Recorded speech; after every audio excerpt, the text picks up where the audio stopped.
हमारी गाड़ी उस वसी और इस बंगले के सामने जा ठहरी जिसे हमने अपना हेडक्वार्टर बनाया था।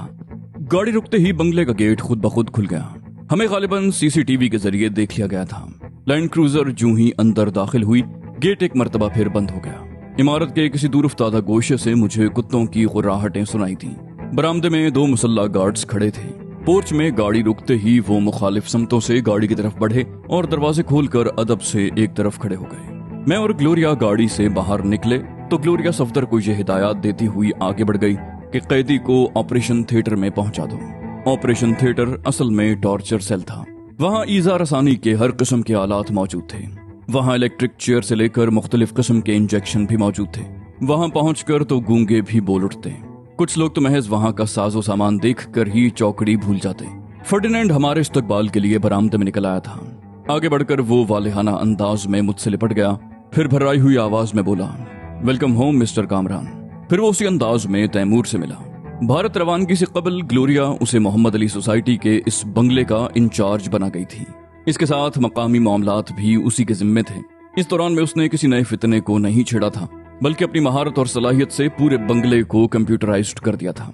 आपको याद होगा कि फर्डिनेंड कंप्यूटर और इलेक्ट्रॉनिक टेक्नोलॉजी का माहिर था और कई बरस तक अमेरिका की एक बैनुल-अक़वामी फर्म NIC में रिसर्च वर्क करता रहा था।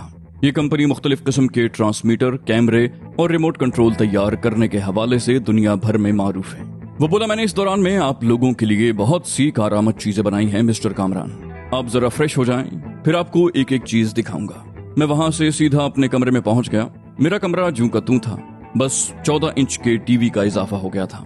अचानक टीवी की स्क्रीन रोशन हो गई और उस पर फर्डिनेंड की तस्वीर नुमाया हुई। वो बोला, डिस्टर्बेंस की माफी चाहता हूँ मिस्टर कामरान, मगर मैं आपको ये बताना चाहता था कि शॉर्ट सर्किट टीवी का ये निजाम जदीद और मौसर है। टीवी के साथ ही ट्रॉली में रिमोट रखा हुआ है। ट्रॉली में ही कंपोज किया हुआ एक किताबचा भी है जिस पर हिदायत दर्ज थी कि फुला बटन दबाने से गेट का मंजर दिखाई देगा, फुला बटन दबाने से साउंड प्रूफ कमरों को देखा जा सकता है, वगैरह वगैरह। अगर आप इसमें मजीद कोई तरमीम या इजाफा चाहते हैं तो मुझे बताइएगा। मैंने कहा कि ऐसा सिस्टम भी है जिसके जरिए मैं दिखाई दिए जाने वाले मंजर की आवाज भी सुन सकूं। फर्डिनेंड ने कहा, ऑफ कोर्स सर, इसका बड़ा सबूत यह है कि आप मुझसे गुफ्तगू कर रहे हैं। मैंने कहा, मगर मेरे कमरे को बग्ड करने की जरूरत क्यों पेश आई? ये किसके हुक्म पर किया गया है? क्या इसका हुक्म ग्लोरिया ने दिया था? वो बोला, नो सर, लेकिन मैंने कहा, I want you here right now mister Ferdinand. Ferdinand का चेहरा एकदम बुझ गया। बोला, ओके सर। फिर फौरन ही टीवी स्क्रीन तारीख हो गई। फर्डिनेंड ने वहां पहुंचने में मुश्किल से 2 मिनट लगाए। मैं जानता था कि वो उस वक्त कंट्रोल रूम में होगा और कंट्रोल रूम 2nd फ्लोर के एक दूर उफ्तादा गोशे में था। वो यकीनन दौड़ता हुआ आया था क्योंकि उसका सांस बुरी तरह फूला हुआ था। मैंने कहा, बैठ जाओ मिस्टर फर्डिनेंड। फर्डिनेंड सोफे पर बैठ गया। बोला, थैंक यू सर। चंद लम्हों के बाद जब उसकी हालत कुछ संभली तो मैंने गुर्रा कर कहा, हाँ तो मिस्टर फर्डिनेंड, मेरे कमरे में ये कैमरा और माइक लगाने की क्या जरूरत थी? क्या अपने ही घर में मुझे प्राइवेसी भी मैसर नहीं आएगी? वो बोला, आपने शायद गौर नहीं किया, अब ये आपका बेडरूम नहीं है। मैडम की हिदायत पर आपका बेडरूम 2nd फ्लोर पर शिफ्ट कर दिया गया है। ये अब मेरा बेडरूम है। जब मुझे मालूम हुआ कि आप गलती से मेरे बेडरूम में चले गए हैं तो मैंने सोचा कि क्यों ना वहीं फौरी तौर पर आपको अपनी कारकर्दगी दिखा दूं। मैं आपको बताने ही वाला था कि ये अब मेरा बेडरूम है, मगर उससे पहले ही आपका मूड ऑफ हो गया। मैं एक बार फिर माजरत चाहता हूँ। मैंने उसके शाना थपक कर कहा, सॉरी फर्डिनेंड, माजरत तो मुझे करनी चाहिए, मुझे तुमसे इस लहजे में गुफ्तगू नहीं करनी चाहिए थी। वो बोला, चलें छोड़ें, मैं आपको बेडरूम दिखा दूं या आप इसी रूम में रहना चाहें तो आपका सामान यहीं शिफ्ट कर दिया जाए। मैंने दरवाजे की तरफ बढ़ते हुए कहा, अरे नहीं, ऐसी कोई बात नहीं है, चलो। मेरा नया बेडरूम ज्यादा आरास्ता था। वो कमरा खासा कुशादा था। वहाँ एक नहीं बल्कि 4 टीवी मौजूद थे। फर्डिनेंड बोला, ये आपका रिमोट है, इसके जरिए न सिर्फ आप मेन गेट और दूसरे जरूरी दरवाजे खोल सकेंगे या बंद कर सकेंगे, बल्कि लॉक भी कर सकेंगे। फिर वो दरवाजा इसी रिमोट से खुलेगा। मेरा रिमोट भी वो दरवाजा नहीं खोल सकेगा। फिर उसने कई फुल स्केप कागज एक फाइल में लगाकर मेरी तरफ बढ़ाए। बोला, इन कागजात में बंगले के पूरे कंप्यूटराइज सिस्टम की तफसील है। अगर कोई बात या टेक्निकल टर्म समझ में ना आए तो मुझे बुला लीजिएगा। मैंने हंसकर कहा, ये तुमने मुझे किस गोरख धंधे में उलझा दिया फर्डिनेंड? मैं अगर कोई दरवाजा लॉक करके भूल गया तो क्या होगा? फर्ज करो उस वक्त तुम भी यहाँ मौजूद ना हुए तो फिर? वो बोला, मेरी असिस्टेंट मिस बर्था भी इस पूरे सिस्टम से वाकिफ है। वो हर वक्त यहीं मौजूद रहती हैं। आपको किसी किस्म की परेशानी नहीं होगी। आप जरा फ्रेश हो जाएं और खाने वगैरह से फारिग हो जाएं तो मैं यहाँ के एक फर्द से आपका तारुफ करवाऊंगा। آپ کی غیر موجودگی میں یہاں میں نے بہت سی تبدیلیاں کی ہیں. مجھے امید ہے کہ وہ تبدیلیاں آپ کو اور میڈم گلوریا کو ضرور پسند آئیں گی. میں نے کہا میں شاور لینے سے پہلے اپنے قیدی کو ایک نظر دیکھ لوں. فرڈیننڈ بولا آپ زحمت نہ کریں, میں یہیں سے آپ کو دکھائی دیتا ہوں. چاہیں تو اس سے گفتگو بھی کر لیں. وہ آپ کو دیکھ نہیں سکے گا مگر آپ کی آواز اس تک پہنچ جائے گی. یہ کہہ کر اس نے ایک ٹی وی سیٹ آن کر دیا. پھر ریموٹ کے ذریعے قیدی کے کمرے کا منظر ٹی وی سکرین پر دکھائی دینے لگا. وہ ہوش میں آ چکا تھا اور بیڈ پر نیم دراز پلکیں جھپکائے بغیر سامنے والی دیوار کو گھور رہا تھا. میں نے کہا ٹھیک ہے, میں اس سے بعد میں بات کروں گا. فرڈیننڈ نے ریموٹ کے ذریعے ٹی وی آف کیا اور کمرے سے باہر نکل گیا. میں نے ایک مرتبہ پھر کمرے کا جائزہ لیا. پردے, کارپیٹ, فرنیچر اور دیوار پر لگی ہوئی پینٹنگز سبھی کچھ بیش قیمت اور خوبصورت تھا. کمرے میں کئی دیوار گیر الماریاں تھیں. میں نے باری باری ان سب کا جائزہ لیا. ان میں میرے سائز کے بہت سے سوٹ, جینز, شرٹ اور جیکٹس موجود تھے.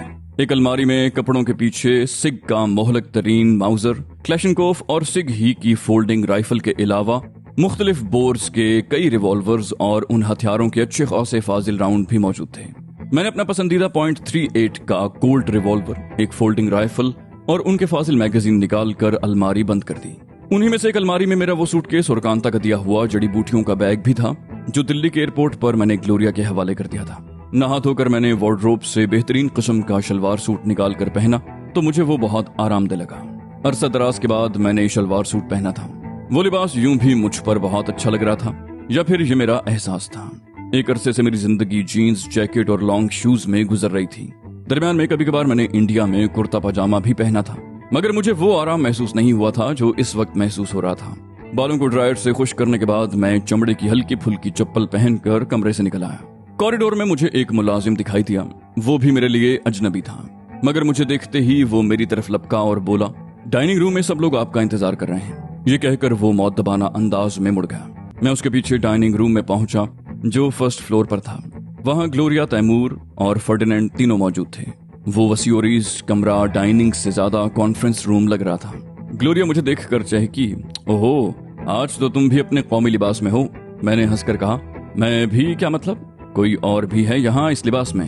تیمور نے کہا تم بھول گئے کہ میں بھی پاکستانی ہوں. میں نے چونک کر اسے دیکھا. وہ بھی نفیس قسم کے شلوار سوٹ میں تھا اور کچھ زیادہ ہی سمارٹ لگ رہا تھا. اس کی پرسنالٹی یوں بھی پرکشش تھی. کھانے سے فارغ ہونے کے بعد میں نے کافی پیتے ہوئے گلوریا سے کہا چلو ذرا اپنے مہمان کی مزاج پرسی کر لیں. ہم سیکنڈ فلور پر ساؤنڈ پروف کمروں کے پاس پہنچے تو مجھے فرڈیننڈ کے ہاتھ میں ایک ریموٹ دکھائی دیا. اس نے بٹن دبایا تو ایک کمرے کا دروازہ سرسراہٹ کے ساتھ کھل گیا. وہاں ہر کمرے میں سلائڈنگ ڈور تھے. اندر داخل ہوتے ہی دروازہ پھر بند ہو گیا. سیاہ لباس والا نہ صرف ہوش میں تھا بلکہ اضطراب کے عالم میں ٹہل بھی رہا تھا. مجھے اس نے کھا جانے والی نظروں سے دیکھا, پھر درست لہجے میں بولا تم لوگ مجھے اغوا کر تو لائے ہو مگر تمہیں یہ حرکت بہت مہنگی پڑے گی. میرے لواحقین سے تمہیں تاوان کا ایک پیسہ بھی نہیں ملے گا. تیمور نے کہا یہ کیا بکواس کر رہا ہے. میں نے مزے کا خیز لہجے میں کہا ذہن پر بہت زیادہ بوجھ ہو تو آدمی ایسی ہی باتیں کرتا ہے. میں شرط لگانے کو تیار ہوں کہ اگر یہ ایک ہفتہ یہاں رہا تو اس کے لواحقین خود اسے پاگل خانے چھوڑ کر آئیں گے.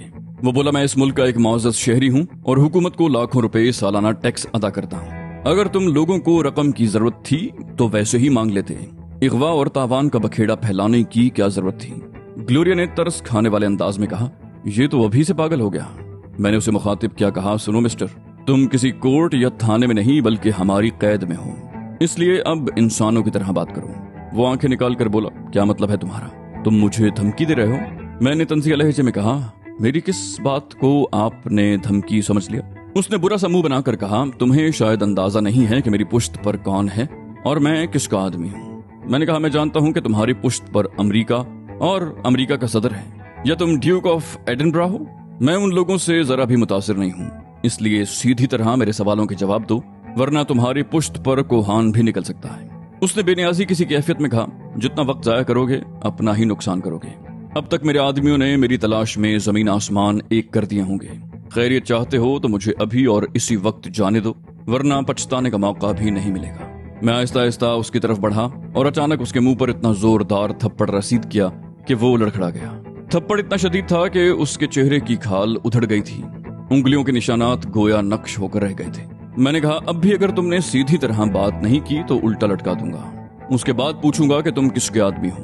اس نے ہونٹوں سے بہتا ہوا خون ہتھیلی کی پشت سے صاف کیا اور ایک نظر اپنی رسٹ واچ پر ڈالتے ہوئے بولا जो तुम्हारे जी में आए कर लो, मगर ज्यादा देर तक अपनी मनमानी नहीं कर सकोगे। उसने एक मर्तबा फिर अपनी रिस्ट वॉच पर नजर डाली। फर्डिनेंड ने मुझे आंख मारते हुए कहा, इसे सोचने के लिए 10 मिनट दे दें सर। मुमकिन है 10 मिनट के बाद इसका माउफ जहन काम करने लगे। मैंने कहा ठीक है, तुम कहते हो तो ये भी कर लेते हैं। फिर मैंने कैदी से कहा, हम लोग फिलहाल जा रहे हैं, ठीक 10 मिनट के बाद आएंगे। मुझे उम्मीद है कि उस वक्त तक तुम कोई मुनासिब फैसला कर लोगे। ये कहकर मैं दूसरे लोगों के साथ कमरे से बाहर आ गया। फर्डिनेंड ने रिमोट के जरिए उस कमरे को लॉक कर दिया और मुझसे बोला, अब फौरन कंट्रोल रूम में चलें। मुझे शुबा है कि इसके पास कोई ट्रांसमीटर है जिसमें लोकेशन फाइंडर भी है, इसलिए ये बार बार घड़ी देख रहा था। शायद अपने साथियों का इंतजार कर रहा हो कि वो लोकेशन फाइंडर के जरिए अब तक वहां पहुंचे क्यों नहीं। हम सब तेजी से कंट्रोल रूम की तरफ बढ़े। उस कमरे में कई टीवी एक कतार में लगे हुए थे, मुख्तलिफ किस्म के मीटर्स और पैनल थे, और वो कमरा किसी टीवी इंजीनियर की वर्कशॉप लग रहा था। फर्डिनेंड फुर्ती से एक टीवी स्क्रीन के आगे बैठ गया और उसे ऑन कर दिया। स्क्रीन पर कैदी के कमरे का मंजर दिखाई देने लगा। कैदी आलम इस्तराब में टहल रहा था और बार बार घड़ी देख रहा था। फिर उसने इधर उधर देखा और घड़ी में लगी हुई चाबी बाहर खींच ली और आहिस्ता आहिस्ता बोलने लगा, hello BH calling, hello BH calling. दूसरी ही कॉल पर उसे जवाब मिल गया, यस 2A रिसीविंग ओवर। कैदी बिफर कर बोला, तुम सब कहाँ मर गए हो? क्या तुम्हें मालूम नहीं है कि मैं इस वक्त कहाँ हूँ? ओवर। आवाज आई, यही बात है, आपका लोकेशन फाइंडर काम नहीं कर रहा। ओवर। वो इस मर्तबा आपे से बाहर हो गया। क्या तुम्हारा दिमाग खराब हो गया है? ये कैसे मुमकिन है? ट्रांसमीटर काम कर रहा है तो लोकेशन फाइंडर भी काम कर रहा होगा, अहमक। आवाज आई, मैं जानता हूँ आप यकीन नहीं करेंगे, मगर हम लोग सरतोड़ कोशिश के बावजूद आपका सुराग नहीं लगा सके। शायद आप हमसे इतने फासले पर हैं कि फाइंडर नाकारा हो गया है। ओवर। कैदी इस मर्तबा तेज लहजे में बोला, इडियट, अगर मैं ज्यादा फासले पर होता तो ट्रांसमीटर भी काम नहीं करता। फिर वो तल्ख लहजे में बोला, तुम सब हाथ पर हाथ धरे बैठे रहो, बॉस को इतला कर दो, मैं खुद ही कुछ करता हूँ। Over and all. मैंने फर्डिनेंड की तरफ देखा, वो मानीखेज अंदाज में मुस्कुरा रहा था। मेरे पूछने से कबल ही वो हंसकर बोला, इसका लोकेशन फाइंडर इस इमारत में कभी काम नहीं करेगा, ये भी मेरी इख्तिरा है। मैं इससे पहले भी ये तजुर्बा कर चुका हूँ। छत पर आपको जो बड़ा सा एंटीना दिखाई दे रहा है वो असल में बहुत ताकतवर किस्म का बूस्टर है। उसमें ऐसा सिस्टम भी मौजूद है कि जब तक मैं न चाहूं किसी भी ऑपरेटर्स के जरिए इस जगह की निशानदेही नहीं हो सकती। मैं चाहूं तो लोकेशन फाइंडर के साथ साथ इसका ट्रांसमीटर भी नाकारा कर सकता हूं, मगर मैंने जानबूझकर ऐसा नहीं किया। इस तरह उसे अपनी बेबसी का एहसास होगा और वो मायूस होकर बगैर किसी टॉर्चर के सब कुछ बता देगा। तैमूर ने कहा, उम्मीद तो नहीं है, वो खासा जिद्दी किस्म का शख्स है, मुमकिन है टॉर्चर के बाद भी अपनी जबान न खोले। फर्डिनेंड ने कहा, मुझे चैलेंज मत करना तैमूर, मेरे पास ऐसे ऐसे अनोखे हरबे हैं कि गूंगा भी बोलने पर मजबूर हो जाए। तैमूर ने तवील सांस लेकर कहा, कोशिश करके देख लो। मैं भी चिढ़ गया, कहा, तुम ये बात इतने वसूख से कैसे कह सकते हो? वो बोला, इसलिए कि मैं उसे पहचान गया हूँ। मैंने और ग्लोरिया ने चौंक कर एक साथ तैमूर को देखा। तैमूर बोला, वो मूसा खान का दस्तरास्त है, यूं आसानी से जबान नहीं खोलेगा। मैंने कहा, वो मूसा खान जो मनशियात का बादशाह कहलाता है और अब गैर कानूनी असलहे की तिजारत में भी इन्वॉल्व है? तैमूर ने कहा, हाँ वही मूसा खान। उसने चंद ही साल में अपना कारोबार इतना फैला लिया है कि तुम तसव्वुर भी नहीं कर सकते। इलाका गैर से लेकर कराची तक उसका जबरदस्त नेटवर्क है और मुल्क के कोने कोने में उसके आदमी मौजूद हैं, और अब तो वो अपना कारोबार पार्टियों के इश्तराक से दुनिया भर में फैला रहा है। उसकी पहुंच का ये आलम है कि वजीरों और सफीरों से लेकर इंतजामिया के आला ओहदेदारों से उसके दोस्ताना ताल्लुकात हैं। मैंने मजे का खेज लहजे में पूछा, क्या मैं खौफ के मारे कांपना शुरू कर दूं? तुम तो मुझे यूं मरूब कर रहे हो जैसे मूसा खान के PRO हो। ग्लोरिया ने मुझ पर आंखें निकाली, बोली, संजीदगी से उसकी बात सुनो, नाम से मूसा खान को मैं भी जानती हूँ। एक जमाने में हमारी तंजीम ने भी उससे एक डील की थी। उस वक्त तो वो मामूली दर्जे का बदमाश हुआ करता था, मुझे अंदाजा नहीं था कि वो इतना ज्यादा ताकतवर हो चुका है। मैंने हंसकर कहा, अरे मैं तो तैमूर से मजाक कर रहा था, वैसे हकीकत में ये मामला इतना आसान नहीं है जितना हम लोग समझ रहे हैं। वो मूसा खान का दस्ते-रास्त है तो उसके आदमी कुत्तों की तरह पूरे शहर में उसे तलाश कर रहे होंगे। फिर मैंने फर्डिनेंड से कहा, यहाँ कितने आदमी हैं, जरा हम लोगों का तारुफ तो करवाओ उनसे। फर्डिनेंड बोला, मैं अभी सबको हॉल कमरे में बुलाता हूँ। उसने अपने सामने लगे हुए पैनल का एक बटन दबा दिया, फिर तहक्कुमाना अंदाज में बोला, इरफान तुम मेरी आवाज सुन रहे हो? दूसरी तरफ से एक भारी आवाज आई, सुन रहा हूँ सर। फर्डिनेंड बोला, तुम सब लोगों को लेकर हॉल कमरे में पहुंचो, बॉस और मैडम तुमसे मिलना चाहते हैं। इरफान ने मुस्तैदी से कहा, मैं अभी सबको इन्फॉर्म करता हूँ। फर्डिनेंड बोला, बंगले में मौजूद हर शख्स को वहां होना चाहिए, बॉस एक एक आदमी से मिलना चाहता है। इरफान ने कहा, ओके सर। फर्डिनेंड ने माइक ऑफ कर दिया और बोला, इरफान यहाँ सबका इंचार्ज है, बहुत जीदार आदमी है। चंद मिनट के बाद हम वहां से उठकर हॉल कमरे में चले गए। वहां बहुत से नौजवान एक कतार में खड़े थे। मैंने उन्हें शुमार किया। वो तादाद में 24 थे। वो सब मजबूत हाथ पैरों और कसरती जिस्मों के मालिक थे। उनमें से बेशतर चेहरों से तालीम याफ्ता और अच्छे खानदानों के लग रहे थे। सफदर और बशीर भी उन लोगों में शामिल थे। अचानक लंबा तड़ंगा एक नौजवान आगे बढ़ा और फर्डिनेंड से बोला, जमशेद के अलावा सब यहाँ मौजूद हैं। वो एक हफ्ते की छुट्टी लेकर गया है। मैंने आवाज से उस नौजवान को पहचान लिया। वो इरफान था। फर्डिनेंड ने तारुफ की इब्तिदा उसी से की। बोला, ये इरफान है और ये सब लोग इसके चार्ज में हैं। इरफान ने अदब से गर्दन झुका ली। मैंने आगे बढ़कर मुसाफे के लिए हाथ बढ़ा दिया। उसने गर्मजोशी से हाथ मिलाया। उसकी गिरफ्त बहुत सख्त थी। फिर फर्डिनेंड एक एक आदमी का तारुफ करवाने लगा। ये जान मोहम्मद है, ये शाकिर, ये अमीर अली, सफदर, बशीर। सफदर और बशीर से तो आप वाकिफ हैं। फिर वो एक नौजवान के सामने जा ठहरा। बोला, ये पीटर है, हमारे कुत्तों का ट्रेनर। इसने कुत्तों को इतनी जबरदस्त ट्रेनिंग दी है कि आप हैरान रह जाएंगे। मैंने दिलचस्पी से उसे देखा। कहा, इतनी कम उम्र में तुमने ऐसी महारत कैसे पैदा कर ली? उसने हंसकर कहा, यह शौक मुझे विरसे में मिला है सर। मेरा बाप कुत्तों का बहुत माहिर ट्रेनर था। होश संभालते ही घर में मुख्तलिफ नस्लों के कुत्ते देखे। मैंने बहुत छोटी उम्र से बाप का हाथ बटाना शुरू कर दिया था। स्कूल के बाद मेरा सारा वक्त डॉग हाउस में ही गुजरता था। मेरा बाप उन कुत्तों को महंगे दामों फरोख्त कर देता। फर्डिनेंड ने मुझसे कहा, ये सब बेहतरीन निशानेबाज हैं और हर किस्म का असलहा इस्तेमाल कर सकते हैं। रही सही कसर तैमूर की ट्रेनिंग ने पूरी कर दी और हमारे 25 आदमी कम से कम 200 आदमियों पर भारी हैं। फिर वो उन सबसे मुखातिब हुआ। बोला, मैडम और तैमूर साहब को तो तुम लोग पहचानते ही हो। ये हमारे बॉस कामरान साहब हैं। तुम सबको इनसे मिलने और इन्हें देखने का बहुत शौक था ना? अब इन्हें अच्छी तरह देख लो। सफदर ने कहा, आप ठीक कहते हैं सर। हमने कामरान साहब के बारे में, इनके कारनामों के बारे में ऐसी ऐसी बातें सुनी हैं कि इन्हें देखने का इश्तियाक पैदा हो गया है। अक्ल तस्लीम नहीं करती थी कि सिर्फ एक शख्स CIA, मुसाद और रॉ जैसी खौफनाक एजेंसियों को नाकों चने चबवा रहा है। कामरान साहब तो हम सबके आइडियल हैं। फिर वो जरा तवक्कुफ करके बोला, और मैडम भी इस दौर की हैरत अंगेज खातून है। इतनी जुर्रत बहुत कम औरतों में होती है। फर्डिनेंड बोला, ओके, अब तुम लोग जाओ, कामरान साहब भी आराम करेंगे। वो सब एक एक करके हॉल कमरे से निकल गए। मैं दोबारा अपने बेडरूम में आ गया। मेरे साथ ग्लोरिया और तैमूर भी थे। फर्डिनेंड अपने कंट्रोल रूम में चला गया। ग्लोरिया ने मुझे खामोश देखकर पूछा, क्या सोच रहे हो कामरान?